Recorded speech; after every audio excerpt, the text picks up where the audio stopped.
Сәлеметсіздер ме, менің көрермендерім? Менің каналыма қош келдіңіздер. Енді біздің бүгінгі видеомыз осы үй гүлдеріне қалай суарамыз, қалай нормасымен су береміз, ол гүлдердің шөлдеп тұрғанын қайдан білеміз, сол туралы бүгін айтатын боламыз. Енді біз гүлдерге су нормасынан көп құйылып кеткендіктен жапырақтары сарғайып жатады, болмаса жапырақтары түсіп қалып жатады. Ал кейбір адамдар айтып жатады, мен дұрыс суарып жатырмын, дұрыс су құйып жатырмын, неге гүлдерім солай сарғаяды дейді. Ал кейбіреулер мен дұрыс су құя алмай жатырмын, артық мөлшерден құйып жіберем суды, міне содан гүлдерім сондай болып жатыр ма деп жатады. Негізі біз осы қыс айларында әр үйдің температурасы әртүрлі болады. Кейбіреудің үйі температурасы құрғақ болады, ыстық болады, кейбіреуінікі салқын болады, кейбіреуінікі ылғалды болады. Міне сондай ауа райында да бұл гүлдер әртүрлі жағдайда өздерін сезініп өсетін болады. Негізінде гүлдің суын дұрыс құйсаңыз, ондай жағдай болмайды. Егерде гүлдеріңіз сарғайып, бір өзін әлсіз сезініп жатса, әр уақытта мен айтып отырамын видеода, ең бірінші біз гүлдің тамырын қарауымыз керек. Егерде гүлдің жапырағы қатты сарғайып, гүл бозарып, дұрыс өспей жатса, ол кезде оның проблемасы тамырында болады. Сондықтан да ең бірінші сол гүлдің тамырын ашып қарауымыз керек. Ол неге проблема тамырдан болады? Өйткені біз мөлшерінен көп су құямыз. Мысалға, су құйсақ болды, гүліміз өсе береді деп ойлайды. Негізінде бұл гүлдерге енді жазғы уақытта да өзің нормасымен құямыз, мысалы кейбір гүлдерге 2-3 күнде бір құямыз, кейбір гүлдерге 2-7-де бір құямыз. Ал қыста айына бір құятын гүлдер болады, 2-7-де бір құятын гүлдер болады. Ол гүлдердің мына горшоктарына байланысты, ыдыстарына. Кейбір гүлдердің мысалға 1 литрлік ыдыс болады. Мысалға мына гүлде үлкендеу, мынаған қарағанда көрдіңіздер ме? Мынау үлкендеу 1,5 литр, 2 литрлік болуы мүмкін. Міне осы ішіндегі топырағының көлеміне қарай, горшоктың көлеміне қарай біздің мына топырағымыз солай құрғайды. Тағы да бір айтып кететін жағдай, біз гүлдерге су құйғанда ерініп краннан аламыз да құя саламыз. Ол краннан алынып құйылған су гүлдерге өте қатты әсер етеді. Мына жаңағы кейбір гүлдердің су құйғаннан кейін, біраз уақыттан кейін мына топырақтарының бетінде ақшыл сор пайда болады. Ол сор, оны хлороз деп атайды.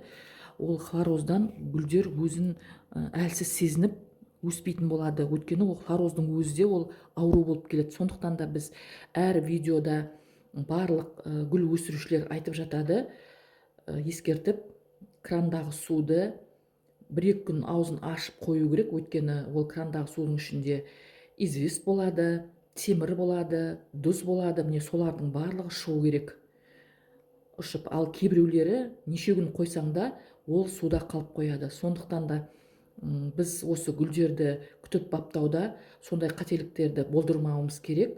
Сосын жаздағыдай емес, қыста гүл тоңады, стресске түседі.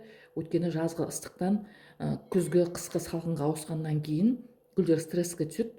Соған біз әр 2-7-де бір айына бір су құйғанда суымызды міндетті түрде жылытып, жылы су құюымыз керек гүлдерге.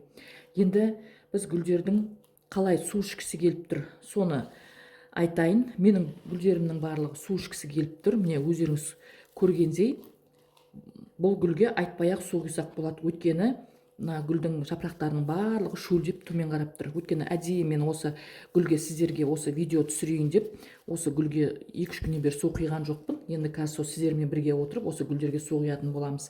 Енді бір әдісі, гүлді былай көтеріп, гүлді жеңіл ма, әлде ауыр ма, соны көтеріп білуге болады. Мысалға, мынау горшок жеңіл. Өйткені бұл горшокта өздеріңіз көріп тұрғандарыңыздай уже әбден суы құрғаған. Ал мына горшок ауырлау болғанда мен бұған 1-2 күндікте су құйдым. Міне солай білуге болады. Сосын ол бірінші әдісі. Екінші әдісі, мысалға, біз мынау горшокты, енді қазір тыңдаңыздар, міне саусақпен ұрғанда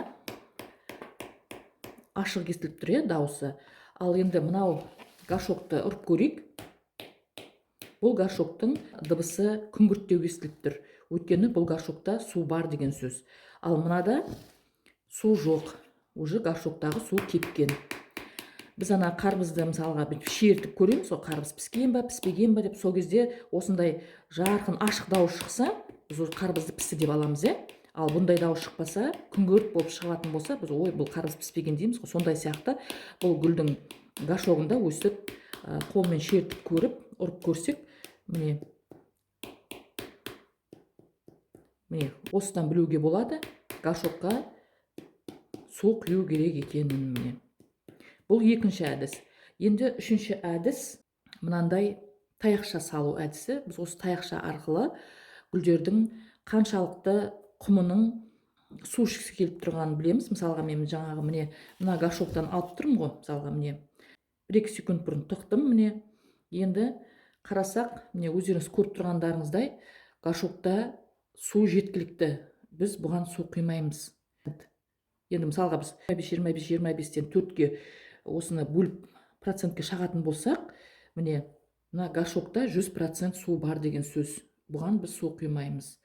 Сосын тағы бір әдіс, бұлай саусақпен де білуге болады.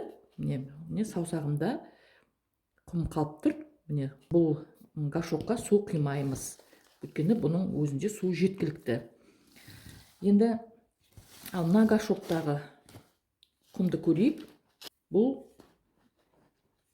кепкен, бұда ешқандай су жоқ. Бұған біз су құямыз гераньға. Сосын мына лианаға да су құямыз. Өйткені бұл қатты шөлдеп тұр.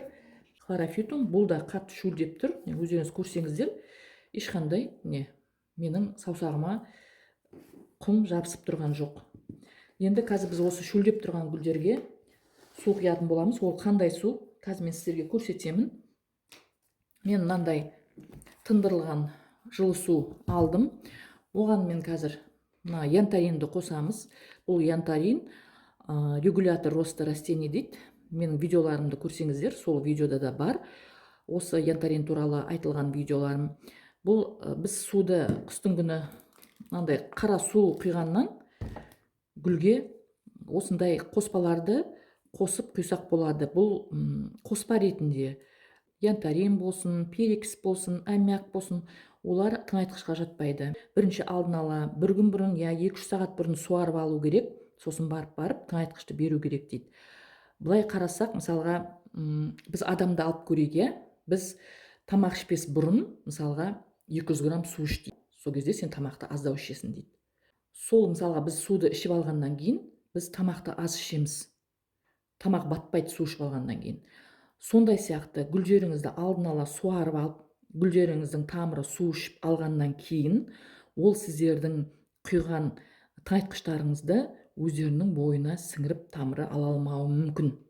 Енді біз өзімізбен салыстырып жатырмын да мен. Сондықтан да бұл гүлге су құяр алдында мейлі құмы мынандай кебу болса да, бұл гүлге біз нормасын береді ғой. Мынада мысалға 1 литр суға 1 миллиграмм құясыз дейді. Мысалға біз егерде бұған су құятын болсақ, алдын ала су құймай құятын болсақ, ол кезде нормасын азайтамыз. 1 литрге 0,5 миллиграмм береміз, ол тамырына ешқандай зақым келтірмейді. Ал егерде біз алдын ала су құйып алып, тағы жаңағы су құйған осындай қоспаларды қосатын болсақ, бұл кезде біз суды мөлшерінен көп құйып жібереміз де, бұл гүлдің тамыры ол суды өзіне сіңіре алмай шірейтін болады. Сондықтан біз гүлге, мен кейінгі кездері гүлге алдын ала су құймай, бірден қоспаны қосып суара беремін. Енді өздеріңіз қараңыздар, менің қолымда 100 граммдық екен, мынау 100 грамм, ол кезде мынау 150 грамм болып қалады. Енді біз қазіргі қыстыңғы уақытта бұл гүлдерге су құятын болсақ, мысалға сіздер 3-4 күн бұрын су құйдыңыздар, беті ғана кепті, 25% ғана кепті де, 75% кепкен жоқ. Бірақ сіздер суарғыларыңыз келіп тұр гүлдеріңізді. Ол кезде енді біз қыстың күні оны 0,5%-ке азайтамыз.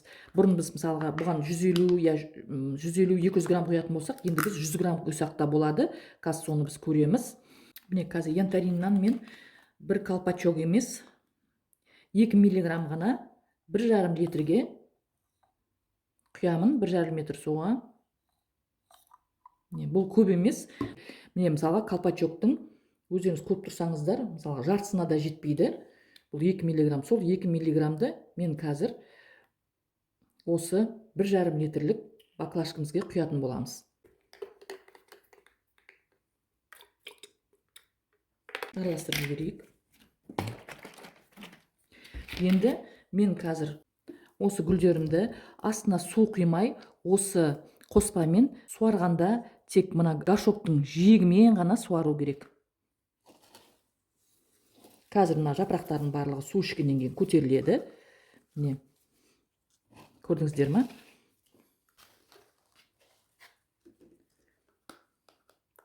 Сосын бұл кепкеннен кейін тағы да су құйсақ болады. Мен тек жиегіне ғана құйып жатырмын. Көріп тұрсыздар ма?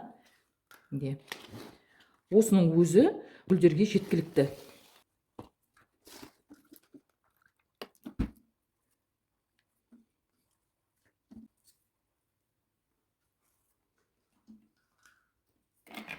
Енді осының қалған суды мен қалған гүлдерге құятын боламын, осылай аздап-аздап. Егер де сіздердің осы фитомдарыңыздың да жапырақтары осындай сынып тұрса, бұны жаймен көтеріп, мына сұқ саусағымызбен үстіне қойып, екі саусағымызбен жаймен ғана осылай тартсаңыздар, ол қайттан өзінің жаймен жібереміз, өзінің орнына осылай келетін болады. Міне өздеріңіз көріп тұрғандарыңыздай, горшоктағы су міне астына кішкентай сол 100 миллиграмның өзі міне ағып жатыр.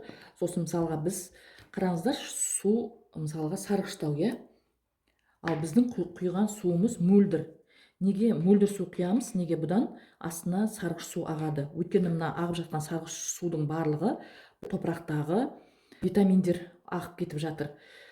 Осы витаминдер ағып кеткеннен кейін біздің гүлдеріміздің тамырлары ондай көп витамин ала алмайды. Сондықтан да біз суды, осы горшокты 30 минутқа дейін қойып, содан кейін барып қалған суды төгіп таста деп жатады.